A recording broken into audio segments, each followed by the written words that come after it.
Thank you for having us. Thank you for joining. We'll jump right in and get moving through things. MGL Chapter 40, Section 56 mandates the Select Board determine by policy the distribution of property tax across each class of property.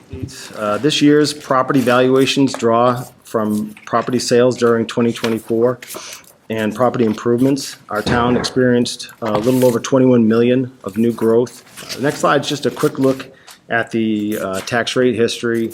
We take a 10-year look, and this just shows the residential tax rate, as you can see, continues to decrease, and our shift is slowly increasing there. This slide shows the percentage of each class of the total value for the town. The percentages are about the same as last year. This slide shows the average and the median values for a single-family, commercial, and industrial. Now we'll get into the options for the fiscal year 2026 tax classification. So the left-hand side is the current residential tax rate is at $11.56, and our commercial, industrial, personal property at $18.78, and the shift was 1.367. The next column over is option 1. If this would be an example of if we went with this option, keeping the shift at the same level, would drop the residential tax rate to $11.30. The commercial will go down to $18.34, which would result in an average single family increasing almost at 2.5%. The median commercial about the same, and then the median industrial just a little bit over 1%. Have we looked at how this will impact any particular companies in town? We do, and you know, overall, just even looking at it as an overall impact for each level, just looking at it. So if we made the move here, so look at the residential, we're going to get into is it would be the impact for overall for the year would be about $100 versus commercial. Just looking at that is about a $500 increase total for the whole year. I am concerned that if we look at the CIP shift over the last 5 years, we have increased it continuously. We do have a little bit more room to get to 1.5, but I would be more comfortable right now holding where it is this year for 1 year.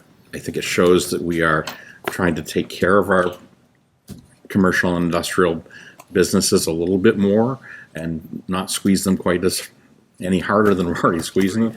But I would personally prefer option 1, just to hold the line for a year on that shift and not make any more progress towards that 1.5 limit. Right, what I'm looking at is really just the average single-family tax change, and $200.